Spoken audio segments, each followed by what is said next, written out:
Easy cooking നല്ലൊരു chicken കറി ഉണ്ടാക്കാം. കുക്കറിലാണ് ഉണ്ടാക്കുന്നത്, എളുപ്പത്തിലുണ്ടാക്കാം. ബാച്ചിലേഴ്സിനൊക്കെ ഉപകാരപ്രദമായ ഒരു വീഡിയോ ആണിത്. ഞാനൊരു കുക്കർ വെച്ചു, അതിനകത്ത് എണ്ണ ഒഴിച്ചു, അതിനകത്ത് ഗ്രാമ്പൂ, പട്ട, ഏലക്ക എല്ലാം ഇട്ടു. ഇനി കുറച്ച് വെളുത്തുള്ളി ഇഞ്ചി പേസ്റ്റ് ഇട്ട് അത് നന്നായിട്ടൊന്ന് ഫ്രൈ ചെയ്തെടുക്കാം. അതിനുശേഷം അതിനകത്ത് മുളക് പൊടി ഇട്ട് നന്നായിട്ട് ഇളക്കിയെടുത്ത് പിന്നെ മഞ്ഞൾപ്പൊടിയും കൂടി ഇട്ട് നന്നായിട്ട് പച്ചമണം മാറുന്നവരെ ഇളക്കിയെടുക്കണം. മസാലയെല്ലാം ഒന്ന് വരണ്ട് വന്ന ശേഷം നമുക്ക് അതിനകത്ത് സവാള ഇട്ട് ഇളക്കിയെടുക്കാം. സവാള വഴന്ന് വന്ന ശേഷം നമുക്ക് അതിനകത്ത് മല്ലിപ്പൊടി ഇട്ട് ഒന്നുകൂടി നന്നായിട്ട് വഴറ്റിയെടുക്കണം. പിന്നെ അതിൽ മുറിച്ച് വെച്ച തക്കാളി 2 ചേർക്കാം. മല്ലിയില, പുതിനയില, പച്ചമുളക്, കരിവേപ്പില എല്ലാം കൂടി മിക്സിയിൽ ചതച്ചരച്ച ശേഷം ഇതിനകത്തിട്ട് ഇളക്കിയെടുക്കാം.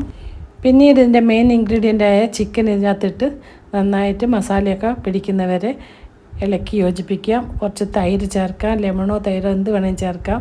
പിന്നെ വേവാനുള്ള വെള്ളവും ചേർത്ത് നമ്മൾ നന്നായിട്ട് കൂട്ടി യോജിപ്പിച്ച് കുറച്ച് ഗരം മസാലപ്പൊടിയും കൂടി ഇടാം. ഇനി ആവശ്യത്തിനുള്ള ഉപ്പും കൂടി ഇട്ട് ഇളക്കി യോജിപ്പിച്ച് 2 വിസിൽ വരുന്നവരെ വേവിച്ചെടുക്കാം. 2 വിസിൽ വന്നു. നമ്മൾ ഓപ്പൺ ചെയ്ത് നോക്കുമ്പോഴത്തേക്കും നമ്മുടെ ചിക്കൻ കറി റെഡിയായി. കുറച്ച് മല്ലിയിലയും കരിവേപ്പിലയും കുറച്ച് ഗരം മസാലയും ഇട്ട് ഒന്നും തിളപ്പിച്ചെടുക്കാം. ഈസി ചിക്കൻ കറി റെഡി. ഇത് കുക്കർ റെസിപ്പി ആയതുകൊണ്ട് ബാച്ചിലേഴ്സിനൊക്കെ എളുപ്പത്തിൽ ഉണ്ടാക്കാൻ പറ്റും.